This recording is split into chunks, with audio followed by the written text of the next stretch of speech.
championship matches, who really is the true second-place team?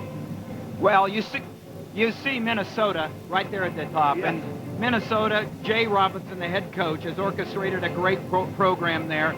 3 out of the last 4 championships now. Jay Robinson.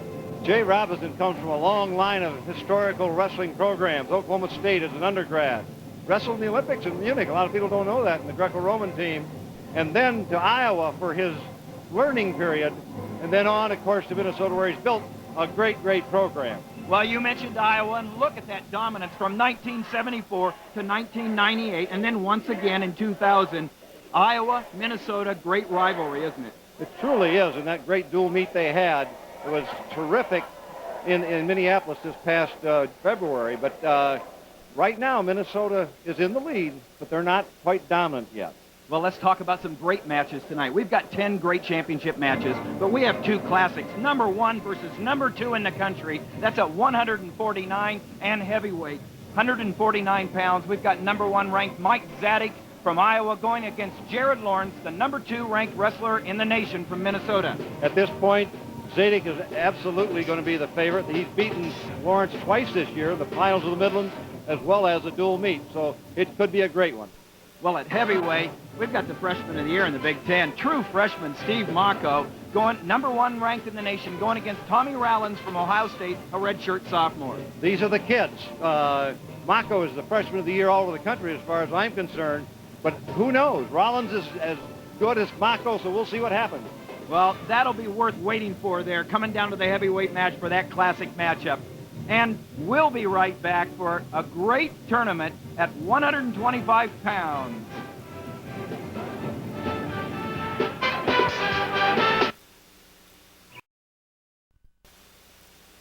University of Illinois campus here in Champaign, Illinois for the Big Ten Wrestling Championships, and we're getting ready to go at 125 pounds between sophomore Luke Eustice for the Iowa Hawkeyes and senior Leroy Vega from the Minnesota Gophers.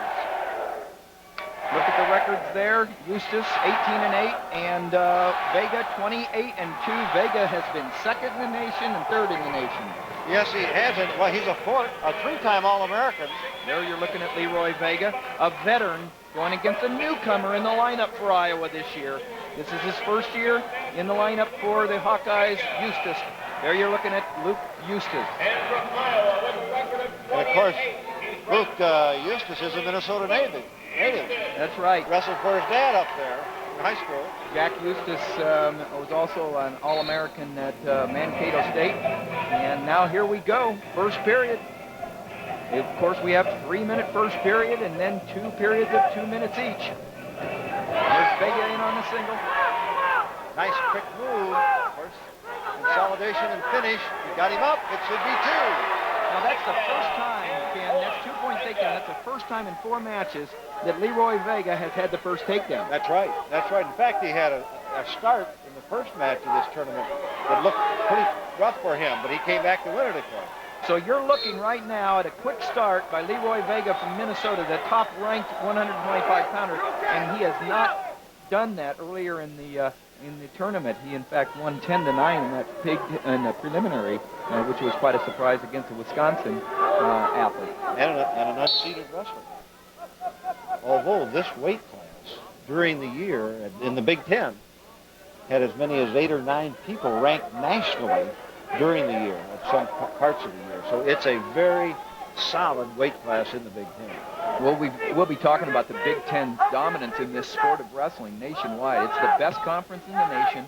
And, Ken, you've been in the conference a long time. This is the Big Ten's best sport, wrestling. Well, the Big Ten dominates the sport of wrestling like no other sport that we compete in. 4 of the top 4 ranked teams in the nation are Big Ten teams, and they're the 4 that are on top for the conference championship. That's right. Minnesota, of course, we said, has won the conference championship. They have 7 wrestlers you will see today. Vega and Eustice has wrestled twice this year. Vega won both very close. Eustice looked pretty good this year, and also this weekend. Yeah, I feel that Eustice apparently was what was his seed again? I think he was seeded 6th. Eustice was the number 7 seed, in fact, coming all the way through.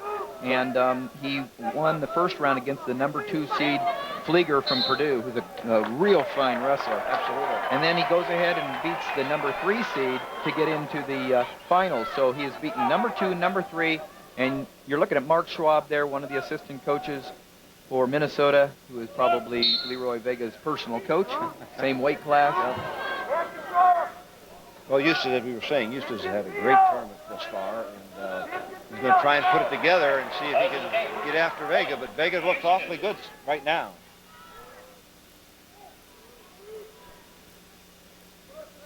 Eustice out for that point. It's 2-1 now.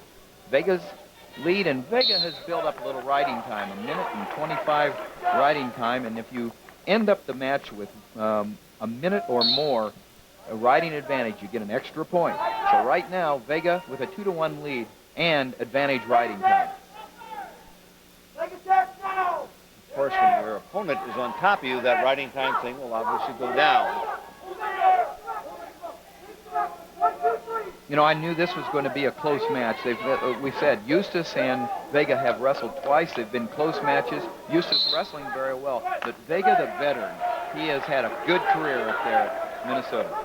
Yeah, he's an experienced guy. He knows where things are and what he can do and what he has to do in order to score those points and keep the other. Now, a little quick shot in there, but ended up just both got underhooks.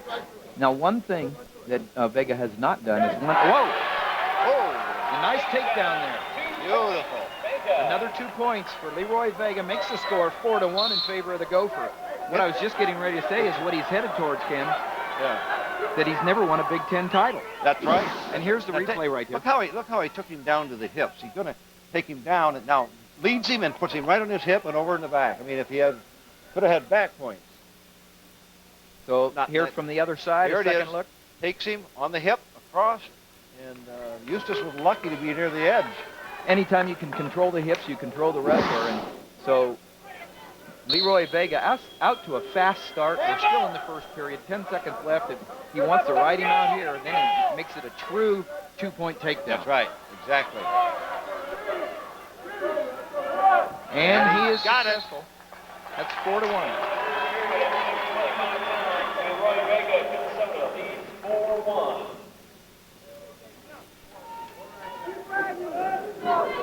Luke Eustice will be down to begin the second period. Okay, Luke Eustice chooses down. The Iowa wrestler got his choice. He chooses down, trying to get an escape to close the gap on the score. He's down 4-1 to Vega, the number 1 ranked wrestler. Essentially a release there by Vega. Escape point, obviously, for Eustice. 4-2. Oh, boy, Vega's really looking aggressive out here, which has paid off for him so far. Well, he wants that championship, Ken. He's been third as a freshman, third as a sophomore, and last year he lost to Jody Stripnider from Iowa to finish as a runner-up. And now he's trying to get that elusive title. 4-2 is the score. Still riding time advantage for Vega. He's totally in control of this match, but Eustice will not quit.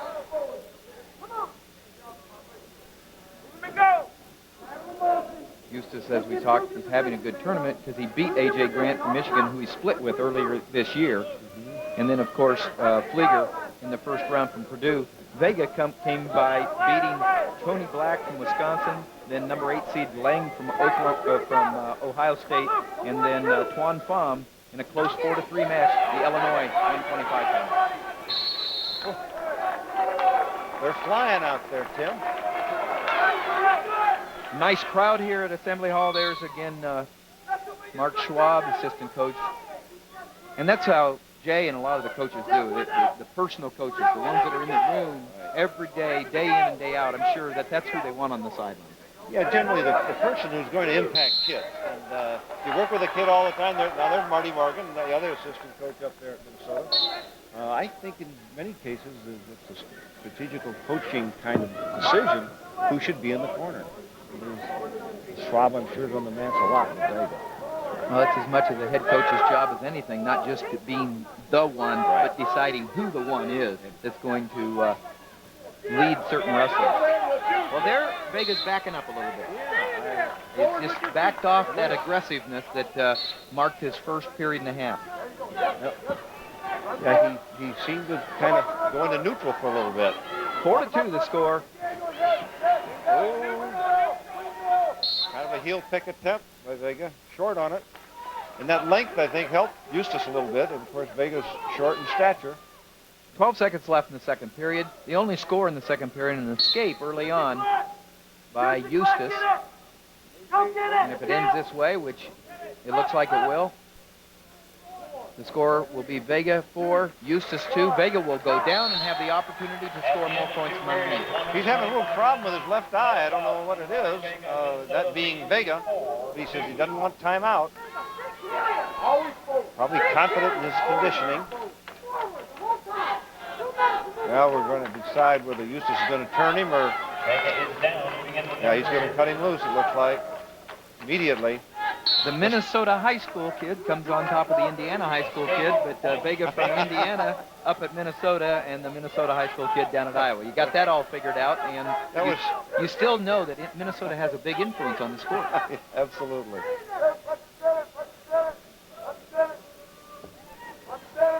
We're going to see Eustice got to pick it up. He's going to be aggressive.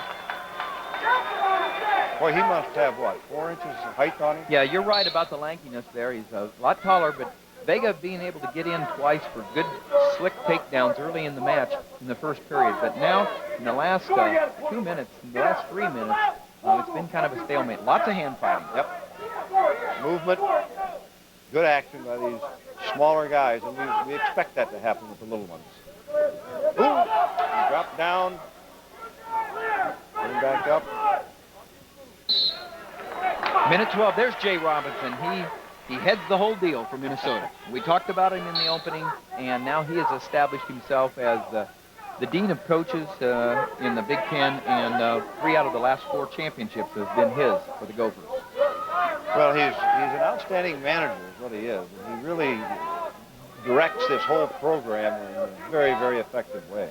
National champions last year without a finalist. That shows you the kind of depth, the kind of balance that the Minnesota Gophers have. But I'm sure Jay has it in his mind that it won't happen that way this year.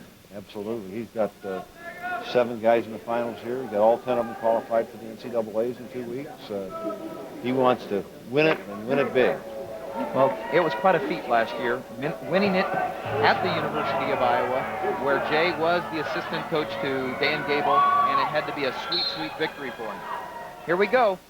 48 seconds left, and Eustice in on the leg. What's he need to do here, Ken? He's got to try and clear, and, you know, we get caught in this situation so much in college wrestling now, and knowing what to do from there is the key. He's done it. He's done it. He's got the 2 points. Yes. And now the score is 5-4. Now he turns in 30 seconds to go. He's got a lot to make up because even if he takes him down, Vega still has riding time, so he needs 2 takedowns or a takedown to the back. Yeah. So it's an uphill climb for him, for Eustice. Yeah, Vega's in control. 6-4 is the score on the board, but you remember, Leroy Vega has riding time. That's worth an extra point, and that cannot be erased. We know that Vega's got 7 points now. And now he's in, and he can stand in that situation. Stay right there. Just make sure he doesn't get in trouble. Oh, wait a second. Oh, he's right. Even if it would have been a takedown, wouldn't have been much to be able to do. There's the end of the match with riding time. The final score, Leroy Vega 7, Luke Eustice 4. That's the Big Ten champion, Leroy Vega. Champion Leroy Vega of Minnesota.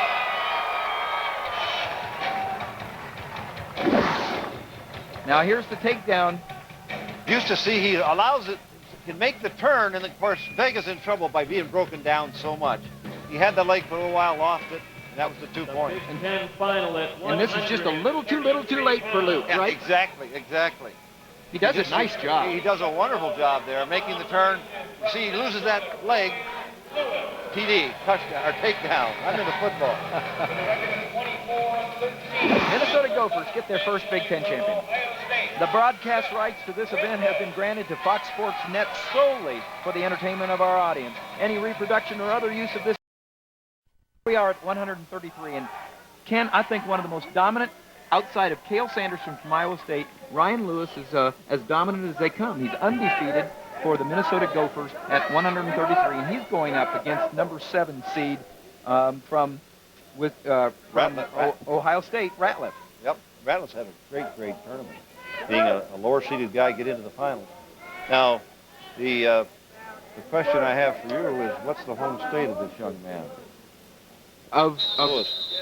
Lewis. Well, he's a transfer from North Dakota State. I believe he's from Utah. And he's from Utah. There's the home state. And I just mentioned Cale Sanderson, didn't I? So you're right on top of it, Ken. Cale Sanderson, obviously, looking to be the first undefeated 4-time national champion from Iowa State.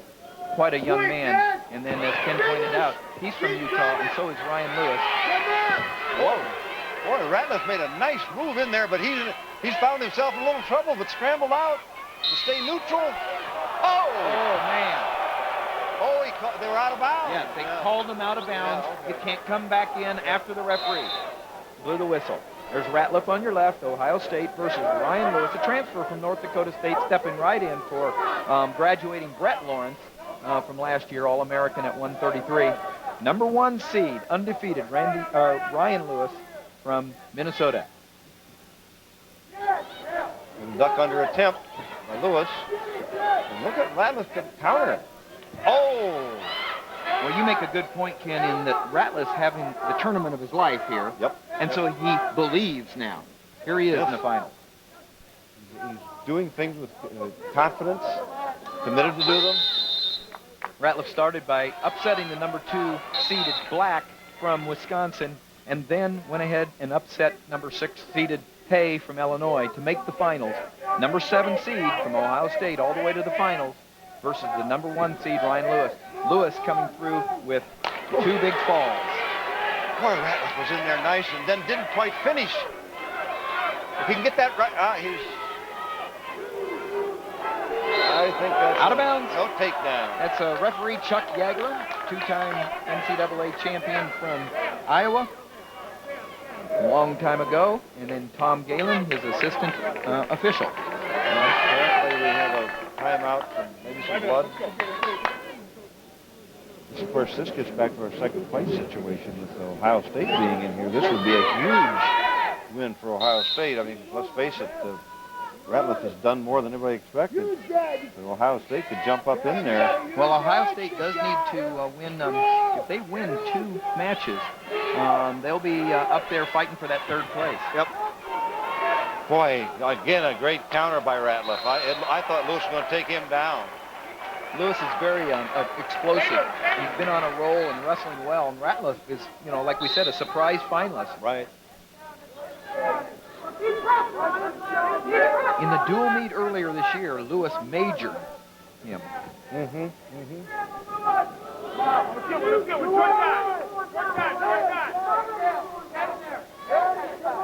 Now the difference, Ken, there is Lewis looks very strong and physical, more compact. Ratliff has he's got some lankiness to him. Right, and get that slenderness to him. Leverage. Right. Well, you fit your body build to the style of wrestling. That's one of the great things about the sport. You can be a 6-foot, 125 pounder. You can be a 5-foot, 125 pounder. And as we end the first period, the score is 0-0. The heavy favorite, Ryan Lewis, all knotted up by Ratliff, the surprise finalist. Lewis wins the flip and chooses to begin the second period in the bottom position.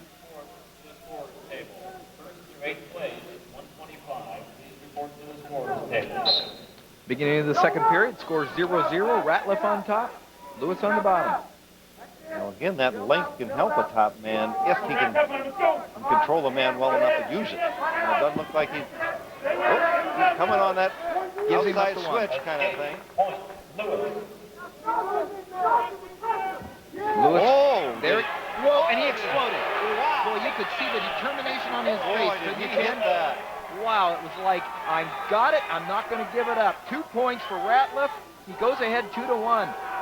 Big time move. And the way he lifted, I mean, he took him right up. Too many people, now he's in trouble. Ratliff has got some trouble. We'll see whether he can snake out of this. No, all right, He's reversal. smart. He was smart there, giving that up, because he was about ready to get hurt. He slapped the mat. I don't know what the problem is.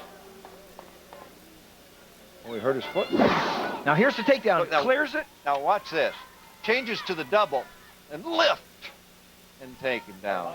Great job. You were making the point, Ken, and I think what you mean is not enough wrestlers see the urgency of finishing immediately.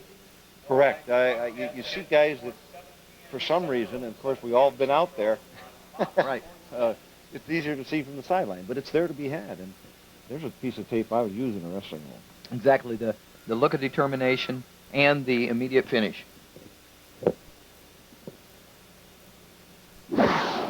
There it is. See, he hits on the single first, then changes off, head to the outside there, and you've got a wonderful lift to make that 2-point takedown. And the lead at that point in time. Where do you go for all the latest and greatest information on your favorite Big Ten team or athlete? Next time, log into www.big10.org. That's www.big10.org. Ratliff from Marion, Ohio is a sophomore, so we have an Ohio athlete staying home and wrestling for the Buckeyes. Lewis out of Utah by way of North Dakota State all the way to Minnesota. 3-2 the score. That's in favor of the Minnesota Gopher. Ryan Lewis, the top seed. But it's not been without a fight. Good competition. And right now, of course, maybe, we're getting a stalling warning for the bottom man. Stalling on Ratliff, not trying to improve and come to his base. Get a fresh start. 36 seconds left in the second period. The score 3-2 in favor of Lewis from Minnesota over Ratliff from Ohio State. We're in the second match of this Big Ten championship at 133. Just checking the scoreboard over there. I think the riding time clock is not, well, maybe it would hit zero. It hit zero at that point in time. Ratliff had gotten some. Yes. Boy, he's working pretty tough right now, going up there heavy on that head. Well, Lewis is tough, and he's not undefeated for no reason. He's an undefeated wrestler, and first year in the lineup for the Gophers, and I think they're expecting big things from him. Well, he's been impressive. Shoulder roll. With trying to get a quick one out of there and not going to make it. At the end of 2 periods at 133. That's Ryan Lewis right there. By way of, if nobody else knows it, he has it on his back of his shoulders there. But Lewis from Vernal, Utah. Ratliff will be in the down position to begin the 3rd period. Ranked number 1 in the nation. Yes, we have 4 wrestlers current, or 5, depending on the rankings you look at, from out of the Big Ten. And the only other conference that has, in the multiples, is 3 from the Big 12. Well, you were talking, Ken, earlier that 9 of the top 20 seeds in the nation are here in the Big Ten. In the finals with the us, finals. the ones we're going to see.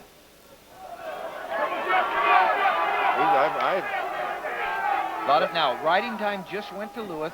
He is controlling this match right now. 1:25 left in the 3rd period. He's up 3-2, but he's got riding time.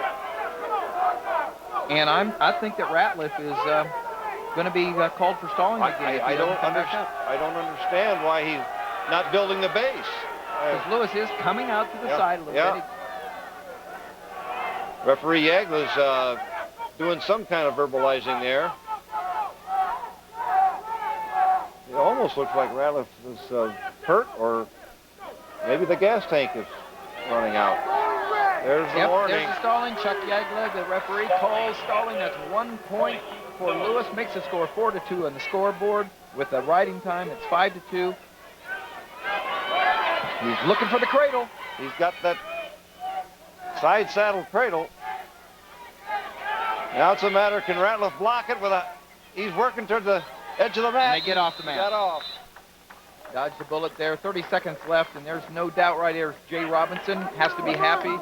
Jay and Mark Schwab, they have to be satisfied with Lewis coming back from that early scare of Ratliff. Mm-hmm. There's been no question. The way obviously got a half a minute to go, but the 2 first Gophers out there ending up with the championship if this one continues this way. Caution, a little quick start there by the Ohio State Buckeye Ratliff, and that's just a warning. He gets to start over, but he needs to start with the whistle.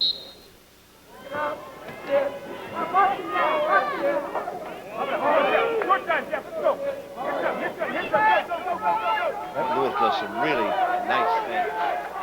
He's got a leg in there that... Well, the only thing that could happen to Lewis is to get caught on his back. That's what Ratliff is thinking about, but he's going to run out of time. Yeah, he's just got him snagged up enough. He could get some back points here. That's the end of the match. Another Gopher champion. That's 2 in a row at 133 pounds. That's Ryan Lewis in his first Big Ten championship. He's a Big Ten champion. Big Ten title 5-2 over Jeff Ratliff. We can ask for your attention down south.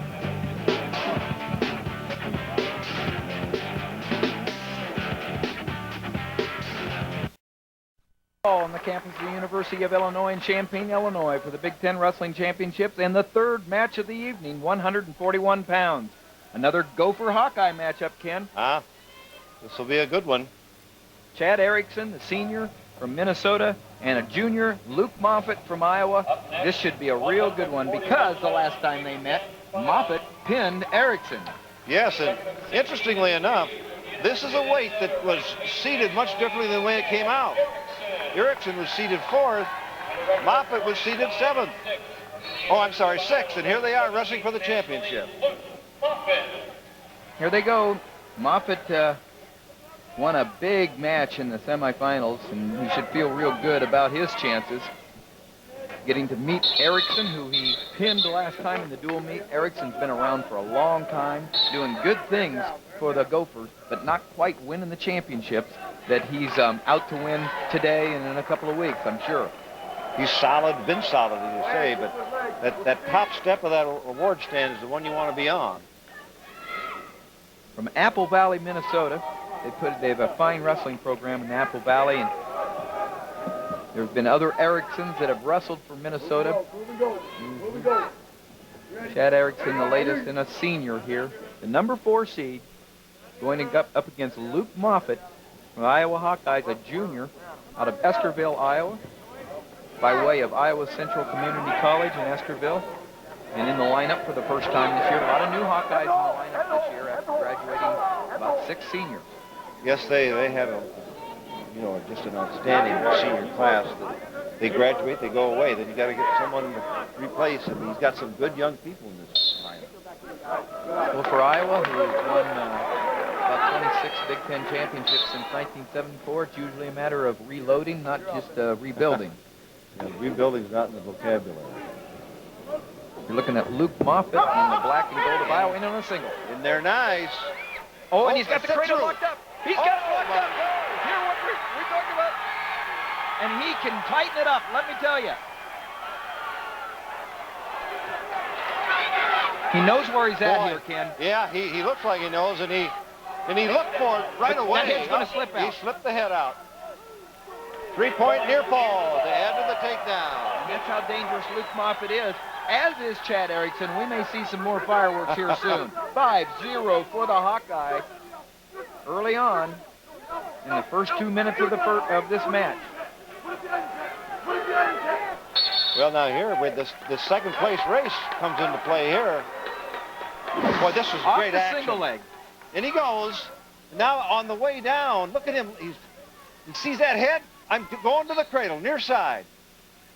And he lost. His shoulder went a little too far over. From the single leg right to the mat, a 5-point move. Oh, and a reversal. And he's got it tight, just like I said. We're looking for action. We're seeing it. So what we got was 2 points reversal, 2 points near back. fall. Yep, and 1 escape. Makes the score 6-4 in favor of the Hawkeye. Fireworks may seem like a tame phrase here pretty soon. Well, some kind of a meter's going and rumbling around with this action.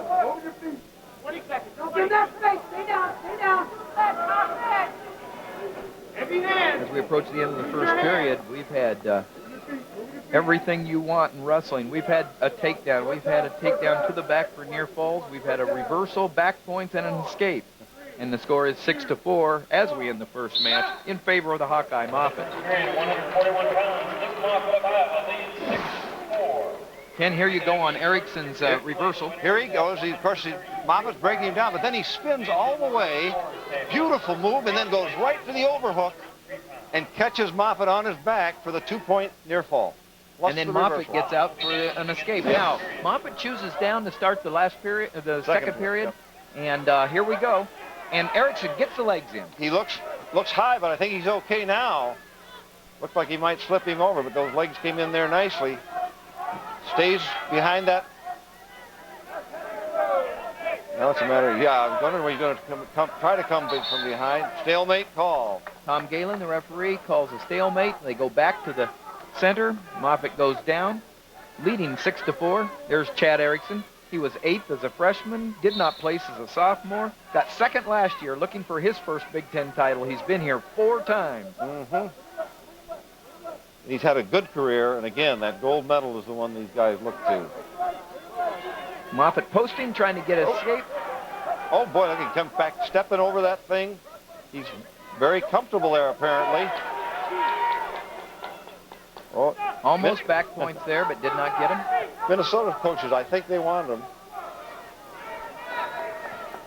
So you think the coaches really do spend a little time in the referee's ears coaxing him a little bit, Ken? Now and again. Hey, attack his elbow! Marty Morgan, one of the assistant coaches, and Mark Schwab in the corner again. Stalemate call. There's Joe Williams, one of the greats, 3-time national champion for the University of Iowa. One of the best in the world, wrestling for USA team. Assistant coach for the Hawkeyes, and the head coach, Jim Zaleski. Great young man. Oh, look at this. Nothing yet. I don't think he's got any back points, no. Oh. Got the Granby finish possibly. Yes. Nope. No, good. He beat him. Whoa. Too much rolling there for Erikson with a guy like this. Luke Moffitt. This place is going crazy.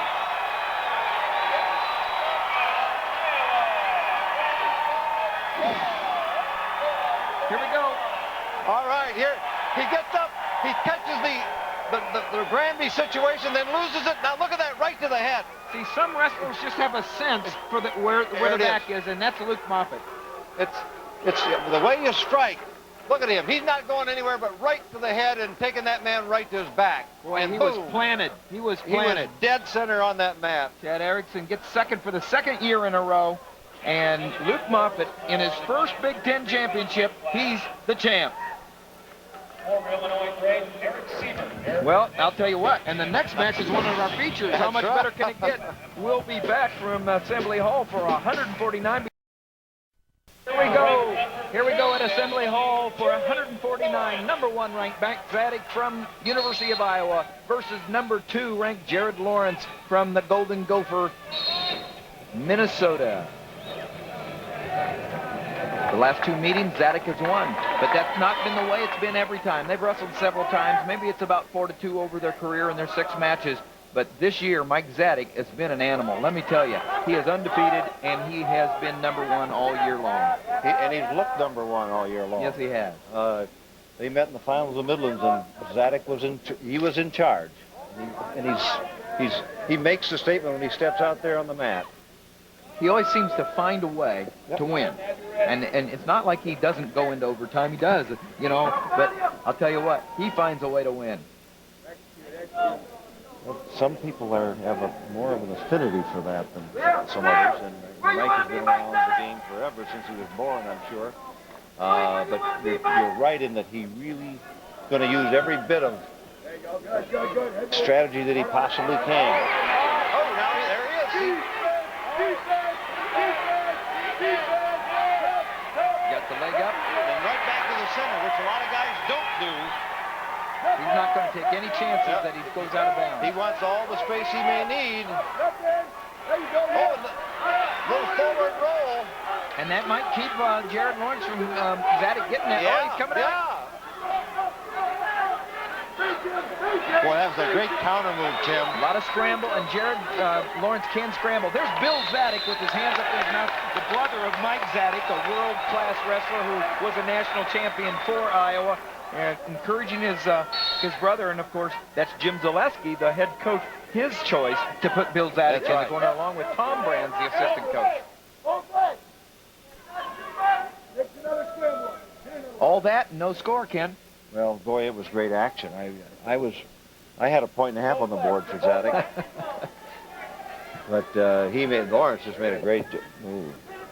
Well, I have a feeling this is certainly a preview, very possibly, of 2 weeks from now, the National Final Championship there in Albany, New York at the Pepsi Arena, where the best will gather, and the Big Ten will be represented by a strong contingent, and these two could be meeting again in the finals.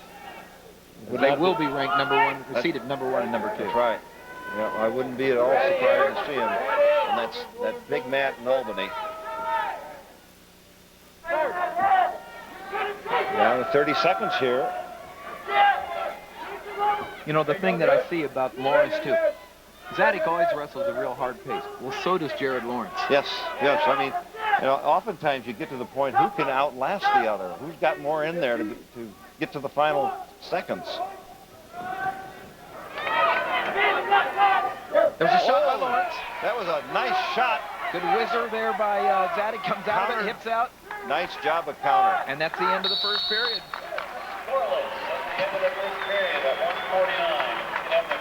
There's our matchup right there. We're talking about Mike Zadick, the senior, undefeated, and going against Jared Lawrence. Both of them winning 90 or more matches in their career.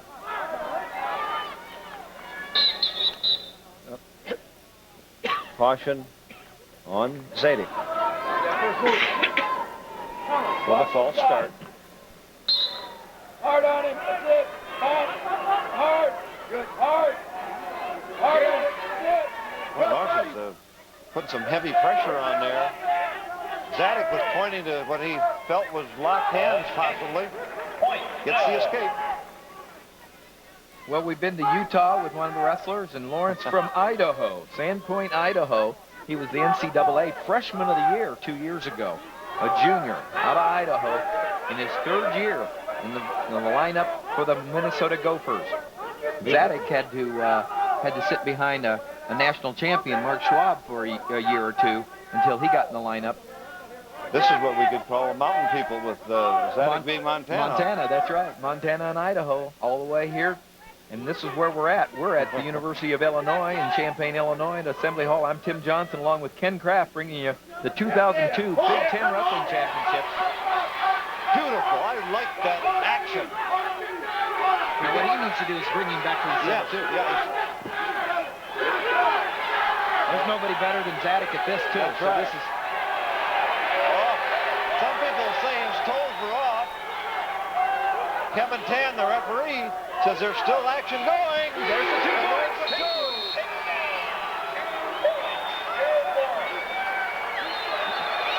Big takedown. Now watch him work here. He's got the leg high, tries the trip. Nice counter action. Covers and the there it hips is. there. Covers it up. Gets the 2. So we're right back where we started the second period with Lawrence on top, Zadick underneath, but Lawrence ahead 2-1. Oh, good motion by Zadick. He ran out of real estate.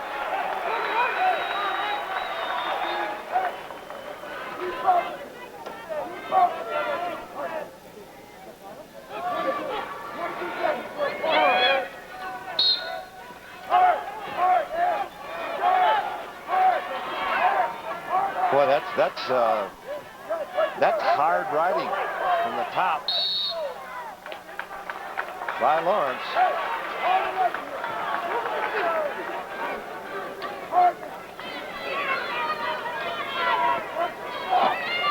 Look at Lawrence building some riding time now. Yeah, and we got 11 seconds in this period, so he doesn't want to give that one up. Well, Ken, you make a great point there. This is where you don't let up that takedown, isn't it? And this is where Zadick needs to get out. And he does. Now that's what Iowa has been known for. Yes. Scoring at the end, scoring at the in the edge, and at the end of period. That's right. That's big. See, I've always told my kids if someone scores inside 10 seconds, he got a point and a half on escape. We talked about the standings in Minnesota building the lead. OSU, Michigan, and Iowa still fighting it out for second place, but the chances running out for Ohio State, who lost at 133. They only have 3 matches to go. And okay, now Lawrence scores an escape, makes the score 3-2. But what a big escape there at the end for Zadick. That was huge. Now we're in a takedown game right now. We got 140. And the only takedown has been Jared Lawrence from Minnesota. And when he hit that heavy head, the start of that takedown was when it really made it work. He really popped Zadick down and then went in for that takedown. Zadick likes to be there in that front headlock, head and arm.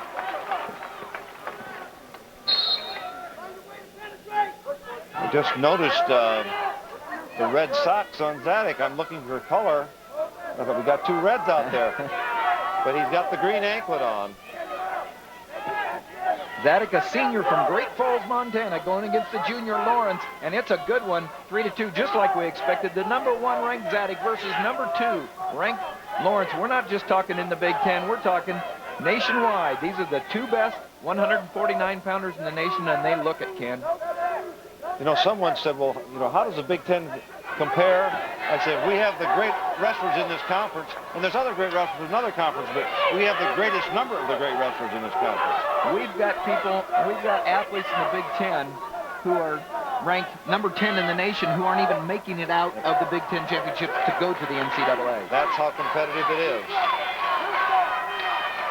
Hey, we're inside 30 seconds, Tim. The score 3-2. It's a lead for Lawrence, and he has not been warned for stalling, so he gets that coming. That's big. Yep. So he can actually be, right now, he just has to ward off the attack. Yeah, and Tom Brands needs to watch it. They gave it to him. They gave it 2. They said there was 2. The assistant, Joe Bartel came up and said that was 2 to Kevin Tan, who's the official. Now, Coach Robinson is calling referee over. He wants clarification. Here's the replay.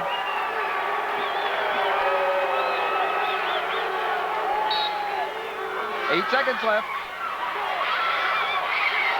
An escape ties it.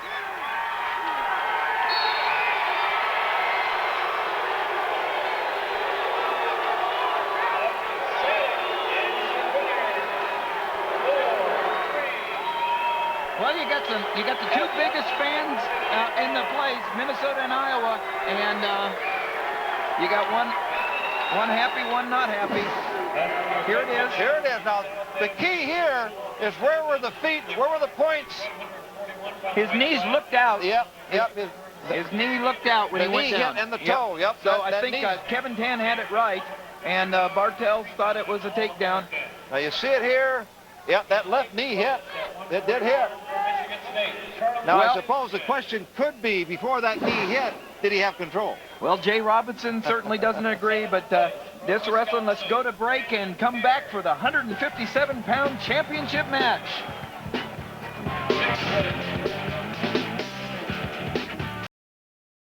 Back. Due to the length of this meet, let's move ahead in the action. Career wins already as a junior. Bertin wins the flip, and he chooses down. So he'll start the second period down, and the score is 0-0, and he's open to get away and get that first lead.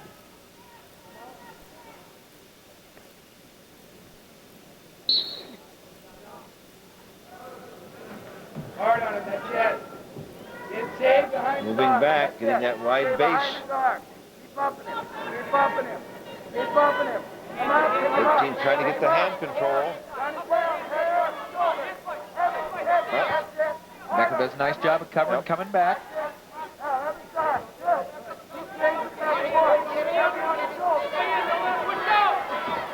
Boy, this is one thing that Minnesota does better than most. They control people. Well, and you knock them down 2 or 3 times, it gets a little harder for that guy underneath to come back up, and that's what Becker has done now. He's brought Bertin down back to his base 3 times. Yep. And when fatigue sets in, reaction slows. There's Joe McFarland, the head coach from the University of Michigan. He was a top wrestler for his alma mater, Michigan, 2-time national runner-up. He was a world-class wrestler, winning the silver medal in the Worlds, and then started his coaching career as a head coach at Indiana, then came up to Michigan, was the assistant coach for several years, and now he is the head coach for the Wolverines. Does an excellent job. A good young coach. Maybe not so young as I think he is, but he's done a great job at Michigan. There's the escape, and he did it in such a way that he kept Becker from getting the minute of riding time, 54 seconds of riding time. So Bertin fights his way to his feet for the 1-point escape, going up 1-0 in the second period. They look a little labored right there. I think it's a matter of wanting to make sure they get this thing set and then the hit. There's another nice shot. Head to the outside. What's he need to do here to finish it, kid? I like Armour Croft, but I think he's got to come back to the dump. See, he's allowing him inside. Oh boy, that was nice move by Becker. Good job by Becker of keeping that space close. He didn't give Bertin a chance to cut across, like you said. He stayed close. Well, that was a nice move, though, by Bertin. First move. Again, as a freshman, you really like the aggressiveness. He's not backing off at all against this 2-time All-American, and that's the way Bertin's been all year long. If I remember correctly, his losses were all the top-rated people. 4, 3, 2, 1, cut! Okay, that's the end of the second. Now you're looking at Ryan Bertin, Michigan's finalist, freshman, ranked number 5 in the nation. And if it wasn't for somebody like Steve Mocco, who's number 1, there'd be a great candidate for Freshman of the Year. And in many years, he'd be the Big Ten's Freshman of the Year. That's right. But it won't be this year. That's right. Unless something else happens. And we're talking about Steve Mocco, the heavyweight who's ranked number 1, a true freshman. And we'll see him later in this show. Becker comes around and looking for a reversal, and he gets it. Yes. Big score there. Doesn't just get the escape to tie the match up, but gets a reversal. That was huge. Now Bertin back to where he was at the beginning of the second period, but he's down by 1. And he's got 45 seconds riding time against him. He has to get out and get out now.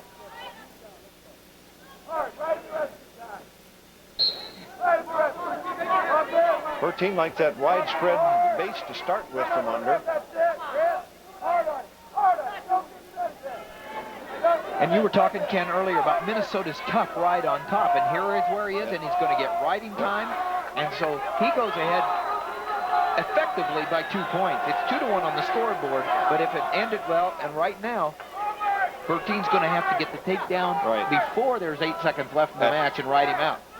There he goes again. He attacks that left leg so well. Good hip action by Becker. And wonderful counter step behind that leg. All Bertin can do now is hang on. Oh, he does not. He gets Becker stepped over the leg and got the 2 points. And now it's 4-2 in favor of Becker. But like we said, he's got riding time, and he's in control now, Ken. Yes, he is.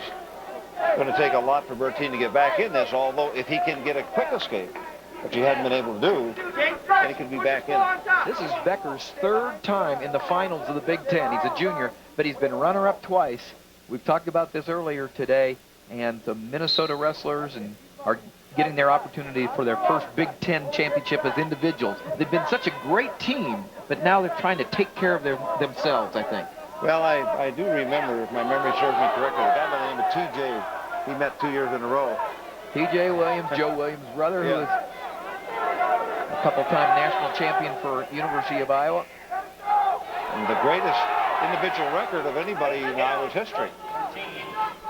Okay, Escape now. by Bertin makes the score 4-3. He needs to take down Becker, something he has not done to tie this match. They go out of bounds. Out of He's got bounds. 10 seconds. He's got one shot. Yep. And if he does take him down, it will be tied because riding time is Becker's. And I would suspect he might go to Becker's left leg. What do you think? Yeah, he's been there, but he's got to finish it. Oh, he didn't that time. He crossed me up. Becker's going to be able to hold him off. Bertin's not going to be able to get past that first line of defense right there. And that's a championship for Becker, his first after 3 trips to the finals. The junior from Minnesota, Luke Becker, the Big Ten champion at 157 pounds. And here's the reversal. It was big. Got that leg up there high. That put Becker in front for good right there. Right. He was That's behind right. 1-0. Here's your champion, Becker from Minnesota at 157 pounds. Well, 165 is coming up, and we've got one of the top wrestlers in the nation, and we're back at Assembly Hall, the University of Illinois, the Big Ten Wrestling Championships, and here's your matchup at 165. Matt Lackey, a junior, All-American, going up against Johnny Clark, a sophomore from Ohio State, and here we go. Number 1 seeded, Matt Lackey. In on a single leg real fast, and Johnny Clark slips it out.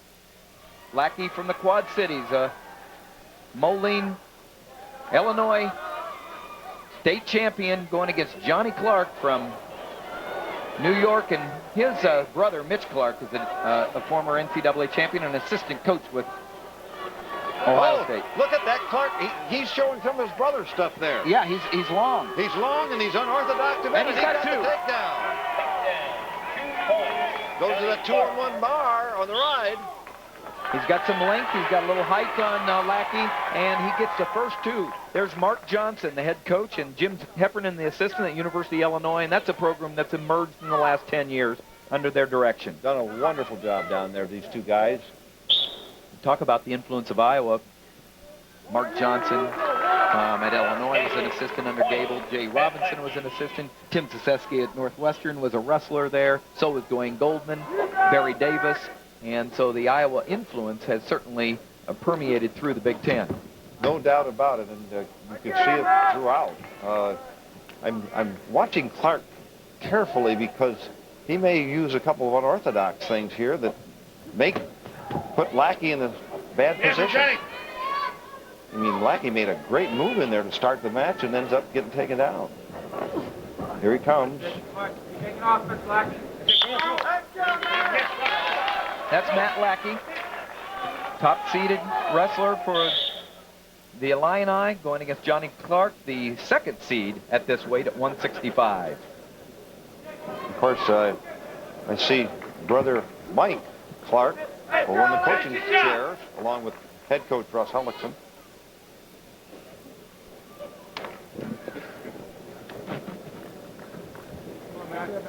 So it's 2-1 after the takedown.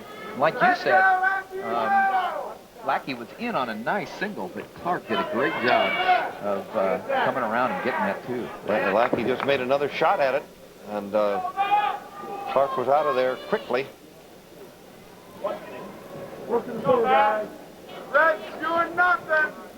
Less than a minute left in the first period. It's 2-1 in favor of Clark over Lackey at 165 pounds.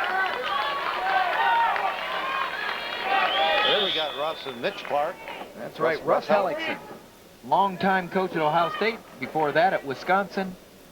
As I mentioned about you, Ken, in the opening, another one of wrestling's great ambassadors, Russ Erikson.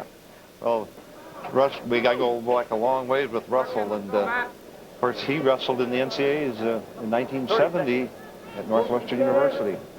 But the real thing that he did was to wrestle and get the silver medal in Montreal Olympics, and just wrestled a great match and lost a tough into one of the great ones, Zadick from Russia. Russ Erikson, one of the great names in wrestling, wrestler and coach. The other young man that's sitting by Russ is the brother of this finalist from Ohio State, Mitch Clark. Little blood time, it looks like, a little cut. So there will not be any injury time charged against Johnny Clark. There he comes back to the center. Here we go.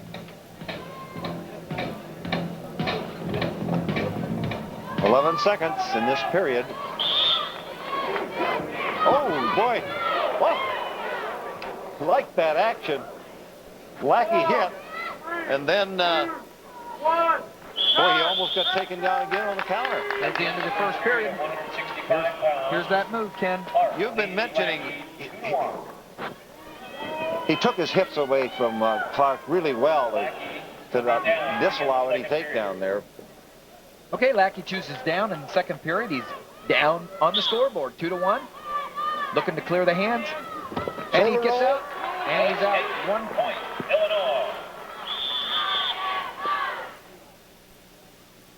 Oh, there must be the blood on Johnny Clark again because it's on the shoulder of Matt Lackey.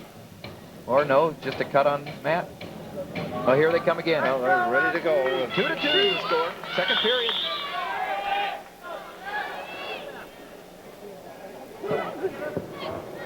Boy, I'm seeing nice penetration by Lackey, but Clark is doing a heck of a job of countering. Clark from Canton, New York. There's a nice single, but Clark does a nice job of almost slipping. A loose leg kind of action. Here we are again. Now, Lackey has to come up, doesn't he? Yes, he does. And look at that knee pressure on Clark. But they've got such suppleness in that family. Brother Mitch as well as Johnny Clark.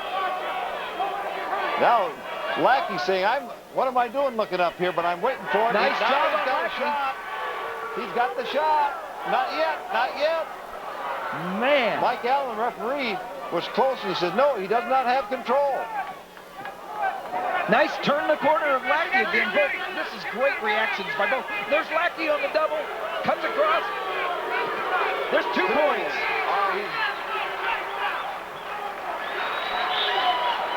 Well, I think he made sure at the end there, but he cut across there and had the 2. His head was to the outside. Right. Mike Allen, referee from Waterloo, a top NCAA referee. There's Mark Johnson, Jim Heffernan. Speaking of Big Ten champions, we're talking about guys not winning until their senior year. Oh. Jim Heffernan, one of the few 4-time Big Ten champions. I think there's only 10. Very few, very few. And he won it for the University of Iowa. 4 Big Ten championships for Jim Heffernan, the assistant coach of the University of Illinois. Go get Johnny, go get! Escape for Clark. Nice. Clark was looking, he said, hey, he's laughing on me. Boy, a lot of action. For a call. Good action. 4-3 in favor of Illinois' Matt Lackey. You're looking at Russ Hellickson and Mitch Clark. Has to be hard to be a brother, seeing your brother out there. I mean, you'd rather wrestle probably than have your brother out there. Well, I coached 2 of them, of my own brothers, and well, would you rather wrestle for them, or would you rather coach them? Well, it depends who the opponent was.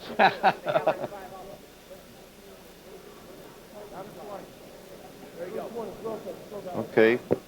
I don't know what they're doing, but they're getting ready to go. All right, 4-3 in favor of Lackey. 18 seconds left in the second period. Ohio State's Clark will be down to start the third period. He'll have the opportunity to knot it all up. And there's a chance right here. If he can score, this is what we're talking about. 2-1, he does not. Clark does a nice job of stuffing the head. Look at this knee. Look at that knee. Whoa, man. And I want to say, in the Clark family, there's suppleness in the joints. Yeah, I don't want to... Here he There's comes. Takedown. It's not here that he gives it. Nope. It's when he finally cuts across. But now we're back into the third period, and the escape by Ohio State's Clark makes the score 4-4. We're all knotted up. There's no riding time. It's a 4-4 tie match, and a takedown's going to be the difference. And we've seen Lackey in on the offense more than Clark, but the score is 4-4. So does the edge go to Matt Lackey right now? Well, it depends on what Matt Lackey does right here. You hear Mark Johnson in the corner saying, continue to wrestle, Matt, continue to wrestle. And this is what his strength is. And so it's a matter of whether he stays on the attack or not.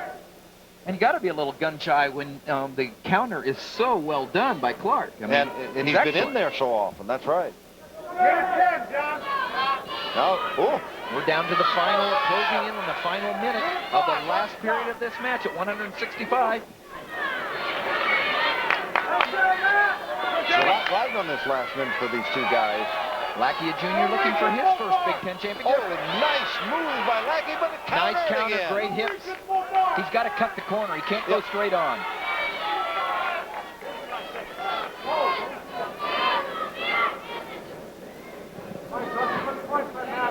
Boy, it goes almost silent here. Everybody's waiting for the pin to drop. We've had one pin drop in the real sense of the word. We had one pin. Very excited. Nice takedown. And did a nice job of dropping down low, coming across. And good penetration.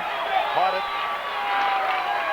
Jim Heffernan just talking to Matt Lackey. Jim Heffernan calls Matt Lackey the best wrestler to wrestle for the Illinois since they've been here. Yep. That's pretty high. That surely is. When they've had 6 national champions in the last 7 years at the University of Illinois. I'm sure the home crowd would like a one here, and been good hosts here. The attendance has been good, probably close to 10,000 in the 3 sessions. He's coming, looking at that switch circumstance outside. Got 8 seconds. And no stalling calls on either wrestler, nor should there be. Been good action. It's a 6-5 1-point lead for Lackey, and all he has to do is stay away. 4, 3, 2, 1. And Lackey wins it, and the Illinois crowd's happy. They get a champion in the home arena at Assembly Hall. There's Matt Lackey. There's your crowd. The number 1 seed wins over the number 2 seed. Gallant effort by both of them. Yeah. There's your cheer. Two gentlemen out there. Yes, they are, and they and we were talking about this earlier, Ken. It's been a gentleman all the way for all the wrestlers. Here's the replay. There we go. See how deep he gets? He hits in there so deep. Penetration gets him low at the ankles and drives through the knees and keeps both legs for the takedown. And Illinois crowns their first Big Ten champion of the season. There's Mark Johnson and Matt Lackey. We'll be right back for the 174-pound matchup between number 1 ranked Olson from Michigan and Nixt. Here we are at 174 pounds, the Big Ten Wrestling Championships. Number 1 ranked Otto Olson going against Tyler Nixt, the sophomore from the Iowa Hawkeyes. Olson, a senior, undefeated in his 6th year. He got a 6th year granted to him because of an injury that carried over into 2 years, and they petitioned and got it. It's not something that's done a lot, but Michigan's glad it happened.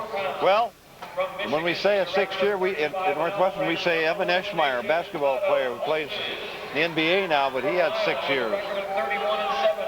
Here we go, 174 pounds, and it's Otto Olson, a heavy favorite here, Ken, I believe, over Tyler Nixt, who he's beaten 3 times. Last 2 times, 13-6, 12-2. But Nixt, he's flexible, he's young, he's in the first year in the lineup, and a big takedown. No, they don't give it to him. No, he didn't have it. Didn't quite get it, but he made a beautiful move in there, and let's expect that he's going to end up getting it, but we're close to the edge.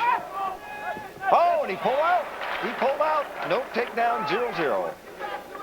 Olson's from Everett, Washington, all the way out. Joe McFarland saw him at the National Juniors up in Fargo, his senior year, and he came back and told Coach Barr at the time, he says, "We've got to get this kid." And they went after him, brought him in from Everett, Washington, and he's found a home at Michigan. Well, he's been dominating this year in most matches. Ranked, as you say, number 1 in the country. The sophomore, Tyler Nixt, from Greene, Iowa, ranked number 7 in the nation. And then here at the championships, seeded second. Kind of got a break when Volkman from Minnesota was upset in the quarterfinals, and came into the Volkman seeded number 3, got upset, and so Nixt comes in to the finals by way of beating the number 7 and number 6 seeds. Olson had a close match, 2-1 in the semifinals against Lang from Wisconsin? Or no, Purdue. Purdue. Yeah, Lang has had a good year this year. Nixt in, hits that leg on the single. It's a matter of whether he has the power. Yep. As a young sophomore going against a 6th-year senior, and Olson does. He has a lot of flexibility as well, but he's got a lot of power. Yeah, he's going to make him earn it. He's just not going to.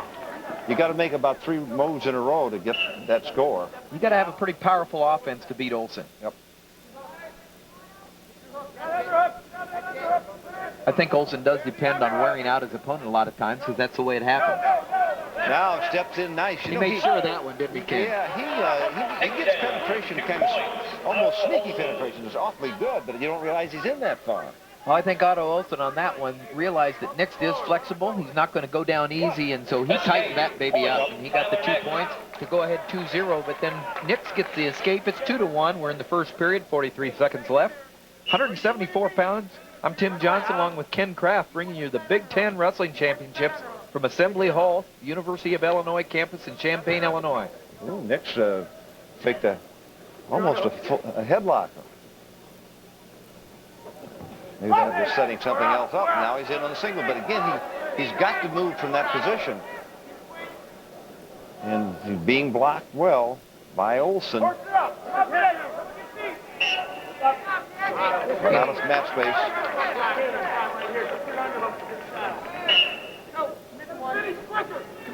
Sometimes there's nothing like being in the lineup, coming to the Big Ten Championships to convince a young wrestler that, hey, I belong, but I've got a little ways to go before I can get to the top, and that might have to do with workouts in the weight room a little heavier than I thought. These guys are a little bigger than I thought. You know? A little stronger. There's the standings. Minnesota, of course, winning their second straight and third out of 4 years Big Ten championship. Iowa looks pretty safe at second place, and Michigan has a chance right here to put away third. Yeah. And I don't believe that Michigan can catch Iowa. Escape.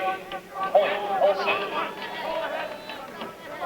Escape in the second period here. Olson makes the score 3-1.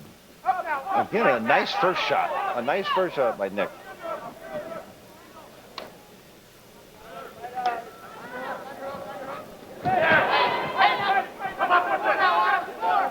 Nick's very flexible. You can see by that knee getting bent back.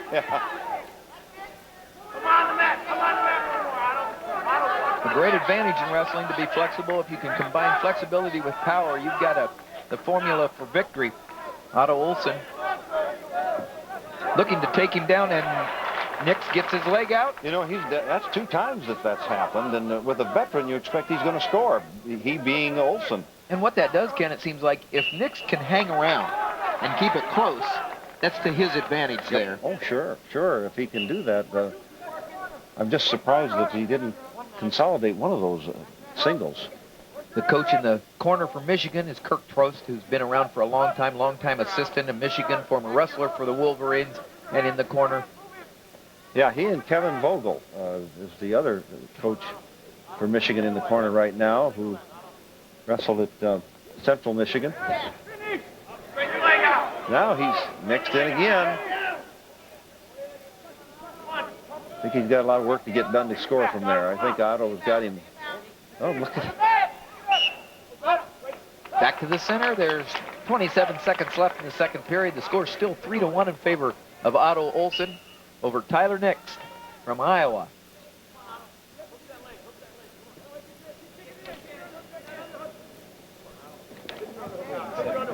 Go back to it! Go back to it!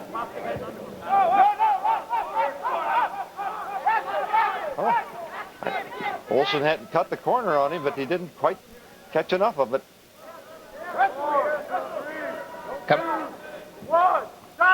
Coming down to the end of the second period. That's it. And it's still 3-1. Now we go. 2 minutes left in the match. Nixt goes down. He's down 3-1. There's Jim Zaleski on the left. Joe Williams on the right. Zaleski in his 4th year at the helm, winning 3 national championships in his first 3. Not a bad start after taking over for the legendary Dan Gable. And the runner-up that 4th year. Zaleski, when you think about it, he won 3 state high school championships. He won 3 NCAA wrestling championships as a wrestler, and now he's won 3 as a coach. Not many can say that, Ken. There are very, very few of those. And there's Dan Gable right there. We talked about the legend himself. Unbelievable. Olympic champion, great wrestler, world champion, the greatest coach ever. There you go. You hear it from Ken Kraft, who's been around long enough to know it, right? I've seen all kinds of them, and he's the greatest. Nixt in he's out for an escape earlier in this period, makes the score 3-2, and he's a takedown away from upsetting Otto Olson. It's a close match, and he's kept it close. Like we said, Ken, it would be to his advantage to do. Yeah, going into this match, I thought that we might see it quite a margin by Olson. But, like it's been the last 2 matches. That's right.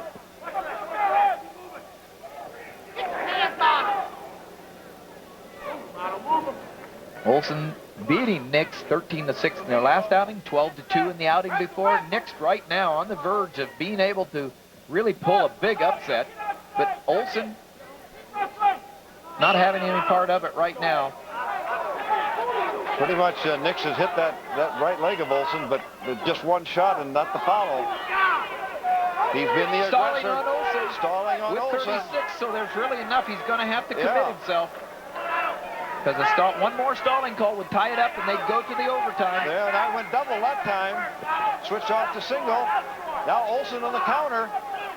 Oh, I don't like that knee situation. I see too much of it. Referee Jim Ramirez probably going to call a stalemate. Saying neutral at this point. Inside 10 seconds. He's not going to call it because Olson's coming up with it. Did a nice job.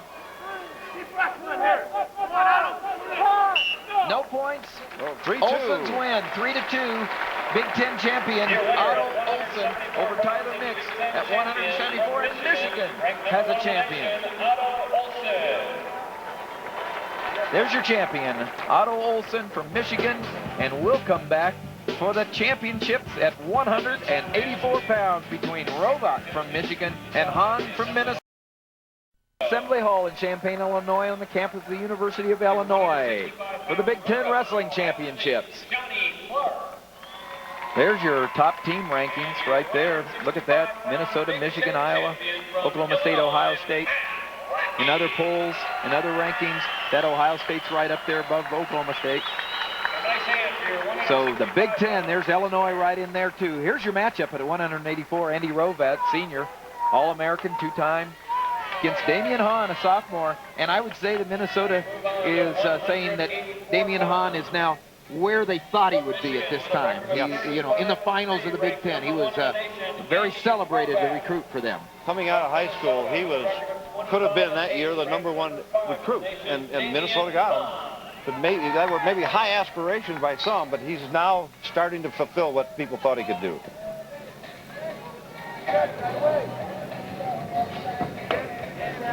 Here we go with Hrovat and Hahn, and the last time they wrestled, Hrovat won lost 9-3. So Hahn beat Hrovat last time 9-3, and the time before it was switched around. Yes. So these guys have split. We got the rubber match right here between two great competitors. And Hrovat is #1 ranked in the country at this weight class. And Hahn is up in there somewhere, 4th, 5th, somewhere in that area. Hahn out of Lakewood, New Jersey. As Ken said, a very, very highly sought recruit, recruited by all the top programs. He was an All-American last year in 2001 as a freshman. Oh, nice move in there. Nice penetration by Hrovat. Countered, though, by Hahn. Hrovat, one of those St. Ed's kids you were talking about. And it's high school out of the Cleveland area in Ohio. Whoa! Oh, my gosh. He got the two. He's got the two because he's got the legs locked. Yep. And there's 2 points for Hahn. He started that kind of a fireman's carry and ended down on the legs. He's set. He's overarm here. There is the carry. Then he releases and kind of goes to the double almost. Yeah, he's up here on the hip and got the bottom leg. 2 points for Hahn right off the bat. Hrovat looking to get an escape, and he'd like to get a reversal. Yeah. We've got to bring him down in order to get it. No, he gets one. Escape point, Andy Hrovat. 2-1 in favor of Hahn from Minnesota over the favored Hrovat, but only on the seedings because the last time out, I doubt if he's a favorite in Hahn's mind because Hahn beat him 9-3 last time.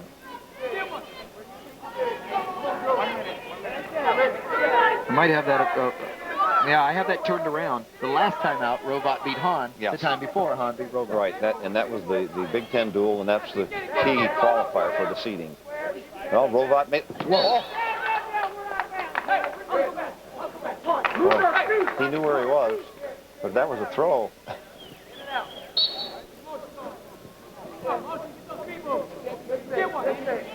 Hahn had a great win over Vega from Indiana in the semis, and he's looked real good this weekend. One of the keys was scoring early, and he did that.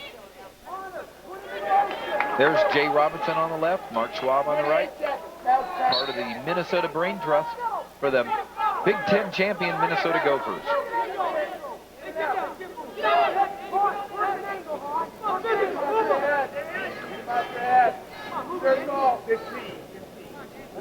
Down 15 seconds, and it appears we're going to be 2-1 at the end of this period, but someone might get it late. I think that both of these wrestlers can put people in their back pretty fast. Yeah, right. Okay. 2-1 at the end of the first period. Damion Hahn leads Hrovat 2-1. We could have the top Here's Joe McFarland. at 174 pounds. Hrovat, Michigan, going down. Begin the second period. Here comes Damion Hahn on top. Hrovat is down to begin the second period. Bill Rotes, the referee. Oops. Switch action, then back.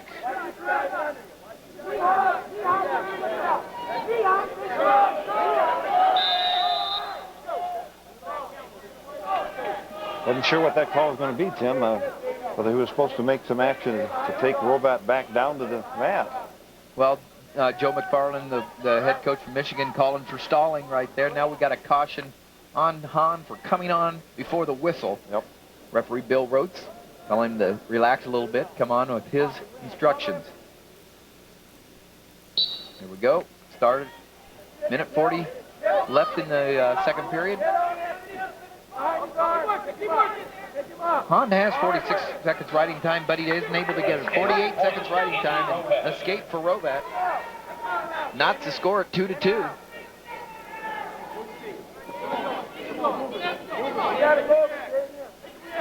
Put him in the motion, Hahn. Speed. Circle. Minute 15 left in the second period to score. Oh, nice shot there. He got down on the ankle. Now, can he come up and finish it? He's cut off to the left. Can he get his head out? Hook the leg. He stepped it over. He's stepping over it, but Hrovat's got to keep those hips close to his chest. This would be a big takedown. Yeah. Hrovat just looks too passive in there. Yeah, I mean, I'll tell you, Hahn took it to him. Yeah, he sure did, but I thought he'd keep the hip lock, and he just released. And two big takedowns for Hahn, okay. and he knew where he was. He was high, he didn't want to give up the reversal. Right, so he just gave the one. Let's see, Hahn will be down to start the third period, so he's in good position here with two takedowns, ahead 4-3, and close to riding time. Yeah, right at 59 seconds. Oh, nice shot. But he didn't score with it. Wow, great scramble there.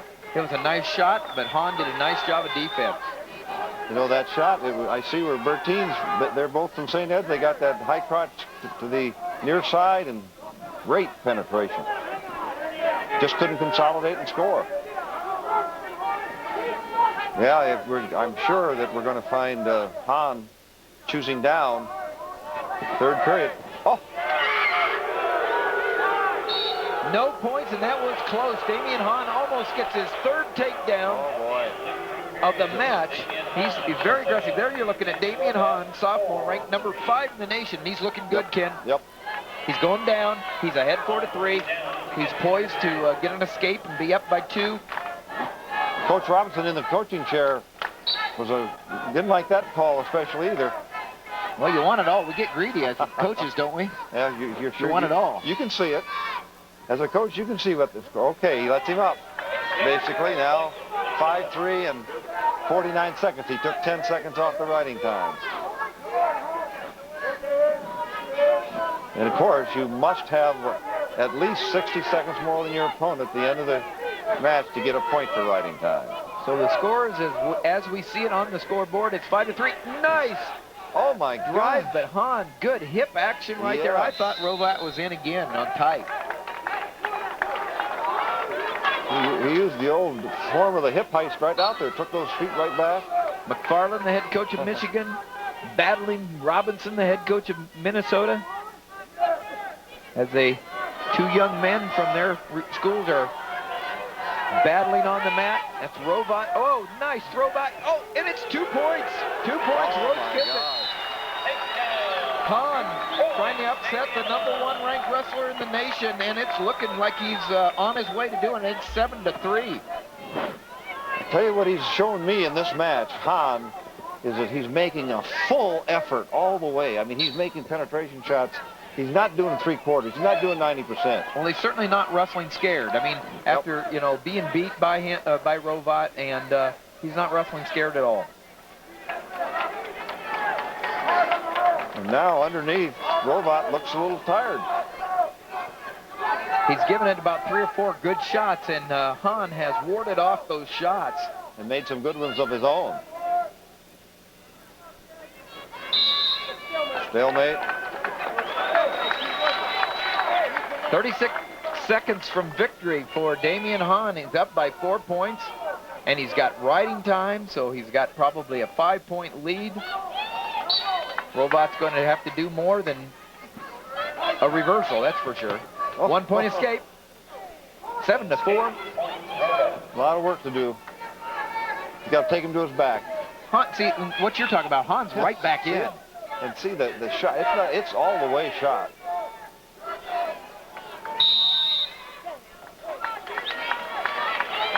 Minnesota fans excited. Another champion about to be crowned for the Gophers. Whoa! And that's what we're talking about. I mean, what Hrovat needed was not only a takedown, but something big to the back. And one mistake, and with somebody like Hrovat, he could put you on your back. But it's not going to happen now. And there's your champion's going to be Hahn over Hrovat. Good competitors right there. Good competitors. 7-4 with riding time. The score is 8-4. Hahn, as a sophomore, gets his Big Ten championship.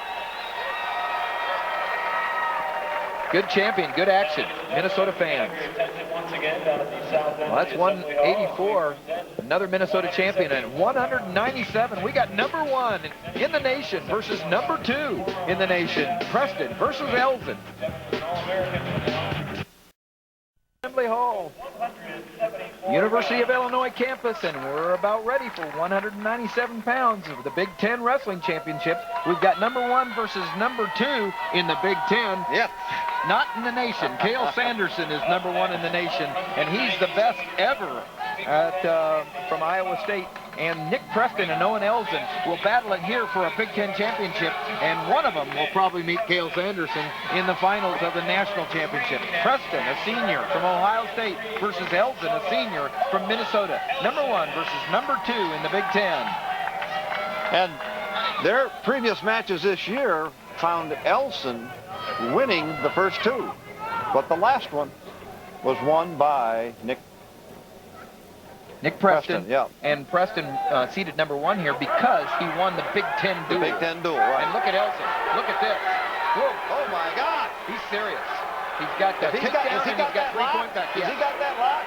Yes, he does have it locked. He's a little high for the good cradle. He got the shoulder point a little too far, but he's got a lot of good things happening for him now. Well, like time. 2 minutes and 20 seconds to settle in. I thought he might hook that other leg. Preston's got the leg there. He's keeping his shoulder up. And so Minnesota wrestler Elzen's going to have to settle back and try to get more chest to chest. He's not going to be able to, so he lets it up. But there's a 5-0 lead. 3-point, near fall, Owen Elzen. Boy, that's a tough way to start a match with a guy that was thrown on his back. Escape, point, Preston. A little blood on Elzen. Preston, a senior from Columbus, Ohio, right there on the campus of Ohio State University, so he didn't go far. Take a look at this. See, as he goes down, he looks for that cradle immediately, Tim, and he's locked, but he's got his, as you say, the shoulders up way too high to get the stick.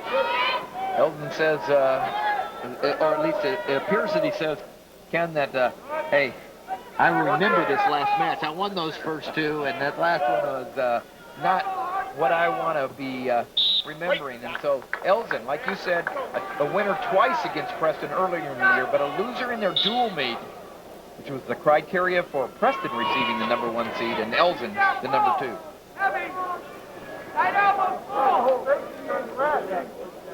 And Preston's had to fight off his back for almost 3/4 of a minute.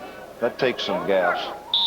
Mitch Clark, Russ Erikson in the corner of Ohio State. Owen Elzen, an All-American last year at 197. He's from Minnesota.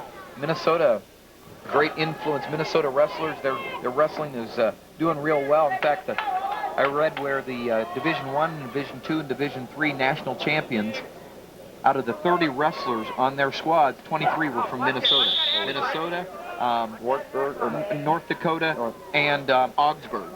And out of their 30 wrestlers, 23 were from the state of Minnesota. Yep. Well, they've had a great program for a lot of years. Oh, look at this. Double underhook. Preston, but he's not getting anything working from it. Trying to change that front head. Well, just by the look, you're not going to see Preston backing up here. He's kind of had the opportunity, Ken, to regroup a little bit here, but he is down by 4. It's 5-1 after that 5-point move. A takedown, cradle to the back for Elzen. Big start. Big start, and it was early. Which gives Preston some time, but he's got to score. Great matches today, Ken. A lot of action. We've had everything. And the last match, 184, upset win for Hahn over the number 1 seeded Hrovat from Michigan. Minnesota showing its dominance as a program. That's right. And they're looking to step in that winner's circle in 2 weeks with a lot of those individuals. Like Coach Robinson said, you don't join the good old boys club until you win your 2nd national championship, and that's what he's looking to do this year. Absolutely. End of the first period, Owen Elzen leads Nick Preston 5-1. If we could have the top 8th place winners at 184 pounds. Elzen chooses down to begin the 2nd period. He's ahead 5-1 right now. Here comes Preston on top. Coaches, please turn in your votes for the championship awards to the head table immediately following the heavyweight bout. Lets him go. He's not going to try to ride him. It's 6-1 in favor of Elzen from Minnesota.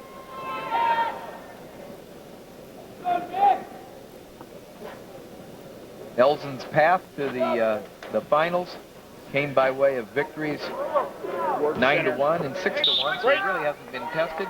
Nor has Preston, 9-4 and 12-4 victories. So the best two are facing off right here, and that's how they came into the tournament.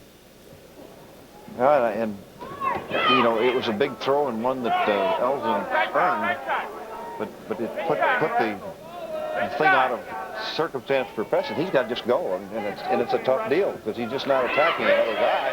Nice move. This would be big, wouldn't it? Point. And he gets it. Yes. He gets it. Now he's back in the match now. Yep, he sure is. Coming off that successful takedown, and a great move.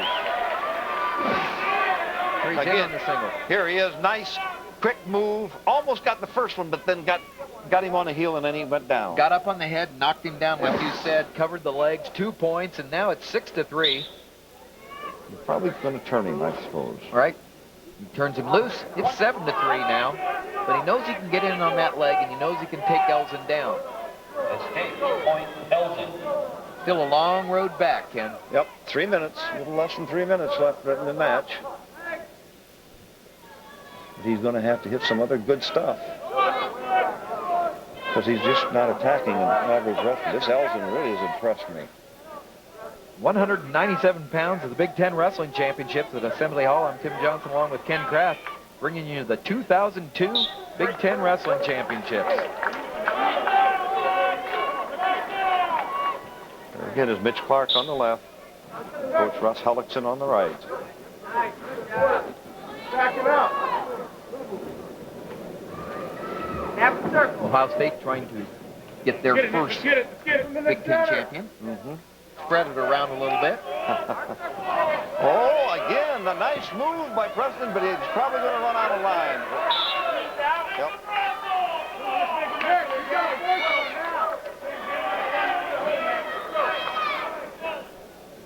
Preston is close enough to... There he goes again. There's two. Right at the end of the period again. That's big. That's huge. And That's if he huge. rides him out, which he does, that's huge. That's a true competitor right there. He stayed right in out. I thought I saw it in his eyes right afterwards. He said, I'm not giving up. There's Owen Elzen going back on top. Here's a replay. Here he's in, and you know, the key to that, very honestly, there he goes again, and it's the end of the period, and I think Elzen lost a little focus. You know, he think I'm just going to rest out this last 10 seconds. Good point, Ken. And Preston takes advantage of that. Now he's down. He can bring this within a 1 point and a takedown, and he's the one that's established the last 2 takedowns. And trying to set his base. There he goes. Boy, he put himself right back in this big time with good moves. However, he's still down a point. Elzen trying to become the 5th Minnesota Big Ten champion today. Minnesota with 4, Iowa with 2, Illinois with 1, and Michigan with 1. We're on our 9th match of 10, and it's been an exciting day, the finals of the Big Ten championships. And we've got a great one right here after 5-0 lead by Elzen with a takedown to the back. Oh, warning. Warning on Elzen. And you know, he's been that way since after that 5-point move. That's right. That's right. Okay, now we've got over a minute left to go. There's a warning stalling on Elzen. And all the Ohio State wrestler Preston needs to do now is really get after it. He's going to get the call. Now look at that, see? Yep.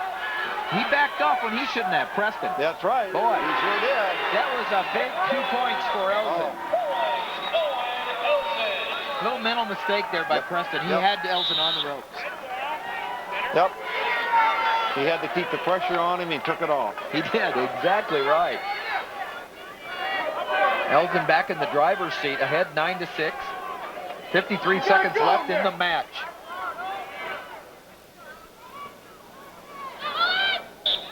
Come on, he's got to on the elbow right, Ref. Not even close. Pick it up, pick it up. He's out. Right, neutral. 9-7. Takedown still ties the match. Preston is, he's got to get on the offense if he wants to get in this match. He's going to have to take him down and ride him to go into overtime. All right.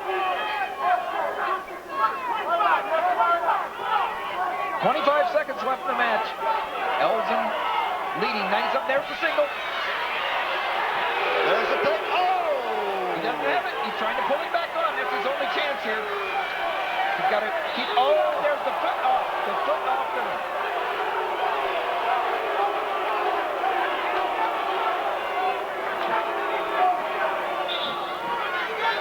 11 seconds. Stalling. There's one. And there's the one. And but he's not going to score. Oh my gosh! What a finish! Whoa! Great finish. Great match. Great match. Comeback. Elzen goes ahead 5-0. Hangs on for a Big Ten championship. Minnesota's 5th. Here's the last attempt. Here he is. Preston just wants to get it as much as he can. Out. Goes to the edge. Here. It goes to the edge, and they say nothing yet. And then Not yet. We got to see if his toe. It's not yet. Does his knee go off? And they're not calling it on knee. They're calling it when his toe right there, and you can see it. You can see it. The coach says no, but you can see his toe on the white line. Good call. Close, but a tough one to lose, of course. Heavyweights coming up next. Steve Mocco versus Rowlands from Ohio State.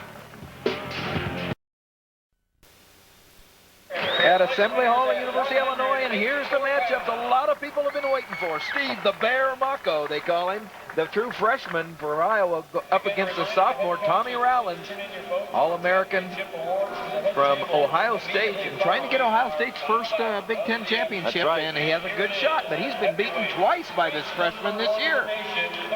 Well, Steve Mocco, when he won the Midlands as a true freshman, there's very few of the guys that have ever done that. Dan Gable was one of them. And, well, Cale Sanderson was a redshirt freshman when he won his first one.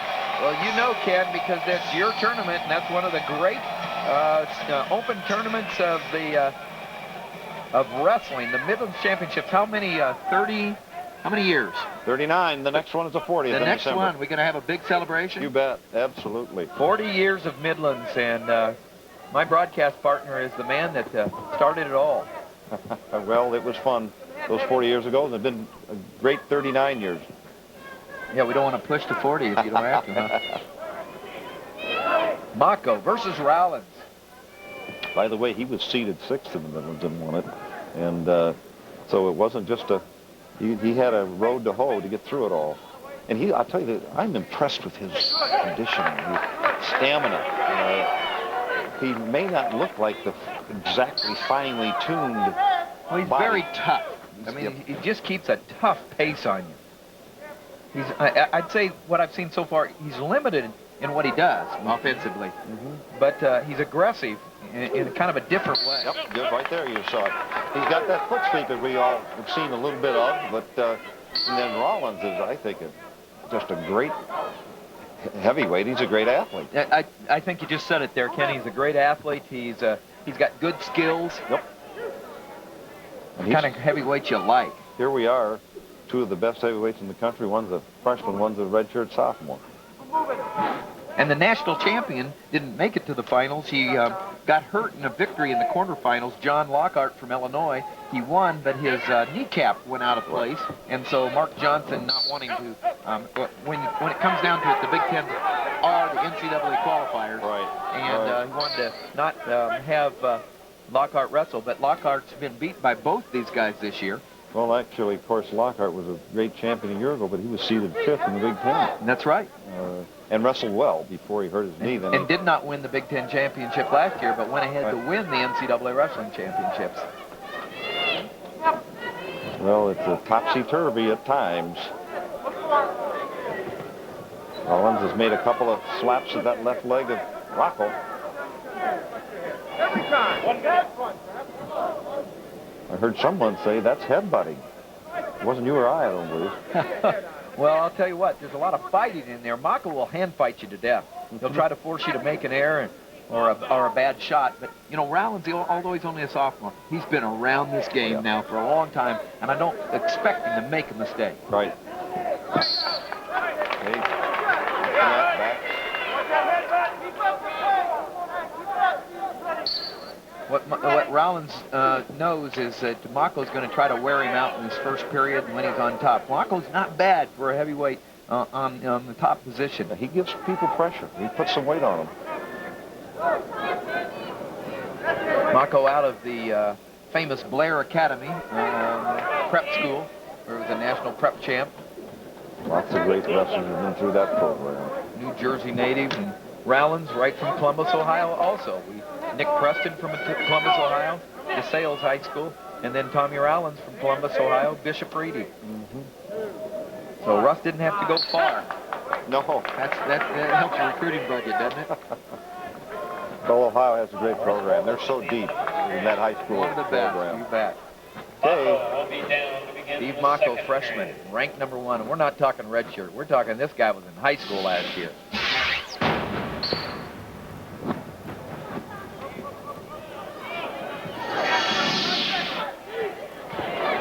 Rowlands on top, and an escape by Mocco. There, we're back to the feet. I'll tell you what I like what Rocco just did there. As soon as Rowlands lifted him, they hit the mat, and what did Rocco do? Right back up. It's an attitude, I'll tell you, and he has it. It's a good one. I like this. Oh, there was that attempt Foot sweep that probably won him Midland, got him to the finals in the Midlands with a couple but Rowlands, those guys, it's not like they don't know this stuff now. That's right. They know he's got it. What Rowlands is doing is trying to not get caught up in the hand fighting that wears him out so much, because Mocco's just the best at it. Yep. He's inside, moving, constant. Hand and arm action. Mocco, it's his match right now, because Rowlands would have liked to have scored early, I think, not had to fight him so much, but right now it's down to hand fighting, and we're looking, unless something changes, we're probably looking right going to that overtime and that flip, you know. Well, traditionally heavyweights have found themselves in that situation, being tied at the end of 3 periods and then to the overtime. Mocco looking to try to win it as a freshman and then try to become only the 11th Big Ten, 4-time Big Ten champion. I mean, that's the kind of thinking he has. Yes. Of course, lots can happen, and but that's the kind of young man he is. He's got that on his mind. Well, he sets goals, you Yeah. know, and then you set goals, then you work to achieve them. He's going to be the freshman of the year, as we talked, in the Big Ten and nationally. Ranked number 1. He's, you know, he just continues to press and move and hack away. 10 seconds left in the second period. The score's 1-0 in favor of Mocco, who got an escape in the second period. Rowlands will be down to begin the third period here in 2-1, and that's the end. Okay. Rowlands says, I'm going down. We go to the third period. And he looks a little tired, I must say. He's breathing heavy. Good-looking athlete, isn't he? Yes, he is. He's a slick wrestler. He's got good shots, but he wasn't able to get him on Mocco. Oh, nice stand-up. But he didn't cover the hand. And we talked, Mocco likes to wrestle on top. Whoa. Now, they're on the edge, and they're going to go back to... Mocco could have been in trouble if it had been in the middle there. Yeah, we were looking at a reversal. Possibly. Well, here we go. Hand fighting. This is the thing that a lot of people don't understand how hard that is. Right there, continuing to work. That's a good point, Ken. I mean, it is tough when you have somebody that, like Mocco, who just is so good at it, it wears you out. Not saying that Rowlands isn't. Rowlands is more of a complete wrestler. Right. But he just can't get past the first line of defense for Mocco. Yep. Don't lean too much. It's 1-1, a minute 15 left in the regulation time. Well, there's a nice shot. A little high crotch. The off leg. Well, the crowd's getting into it a little now. We got 1 minute and 7 seconds. Oh, my gosh. Now, he didn't penetrate as good as he should have. Nope. But he was close. Two shots, one by Iowa, one by Ohio State.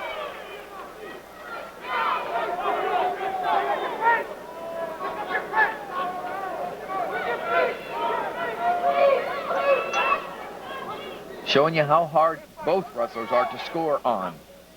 Yeah. 41 seconds. We're in the heavyweight match. The 10th of 10 today. Great matches here at the Big Ten Championships.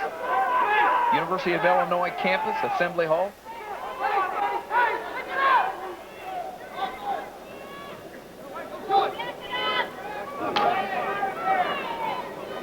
I'm a little surprised Rowlands doesn't circle a bit more as he's being forced by Mocco. Now he's stepping in. Oh. Got to find the angle. He can't go straight on. He tried. He just good defense by Mocco. Good reaction by Mocco. Yeah. Well, it's now, if Mocco hadn't hit that high crotch attempt himself, I'd be thinking that Rowlands have had a little more offense as far as shots, but he saved himself by giving that shot. Yep. Here we go. Here We're we in go. the overtime. There was very little intermission on that one. We're in sudden victory right here, tied at 1. Nobody waited for the announcer that time. We've ended regulation. It scores 1-1. We're in sudden victory, and that means the first scorer here wins. And if there's no score, one will go up and one will go down, and we'll talk to you if that happens. But right here, if either one gets a takedown. Whoa, and he's on the side, and the stalling call. Stalling on Mocco. Yep, warning on Mocco. Shot by Rowlands right there. 32 seconds left. You know, if he pushes Mocco here 2 or 3 times, he might get the call. Here's a big, look at that. Beautiful hit in there. Now Mocco's countering, trying to square off best he can. Then he hits the hip with the whizzer. Boy, that was great whizzer. Now, if Rowlands could get a shot right off the whistle there, that would help him. But he can't go straight on. He's got to be smart. Whoa. Oh, now he's doing what I'm talking about right there. Look at that. Head movement. I mean, taking head control. Mocco leaning on the shoulder right there. Yep. 15.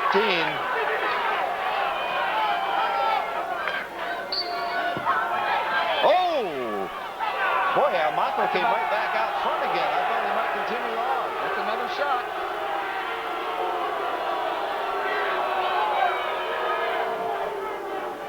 And we'll go to the second overtime. They flip. There it is, the coin flip. And who got it? Red gets it. Now, we talked about Mocco being good on top. Yeah. We'll see. This is his shot. There's Jim Zaleski, the head wrestling coach, yelling encouragement. Here goes Rowlands down. I don't think he's going to be denied. No, I would be surprised. It may depend on if he gets caught in a snag of some sort. Oh, nice movement. But he locked it up so quickly. And there is a stalling call already on Mocco. So there is a warning on Mocco. But see, he's missing the cover with his left hand coming in to cover that Mocco's hand coming. We call that the loose arm, rubber arm. I call it rubber arm first. There, see, up he goes. Oh, locked hands. He just locked it. That's it. That's it. Locked hands. Yep, that's it. He knows it. He knows it. Yep. You cannot lock your hands when you're down. And he won't become a 4-time Big Ten champion, Tommy Rowlands. But he may become a 4-time NCAA That's champion. right. That's a good point. A reminder, all coaches, please turn your ballots in. We need those immediately in the scores table. Please turn your ballots There's your in champ. immediately. And Ohio State gets their first one, and here it is. And watch it come up. He locks the hands. He and goes they got down a knee. right That's there. right. That's right. That's a penalty, and that's the ref win called right it. there. And your champion for Ohio State, Tommy Rowlands. We'll be right back for the Big Ten championships.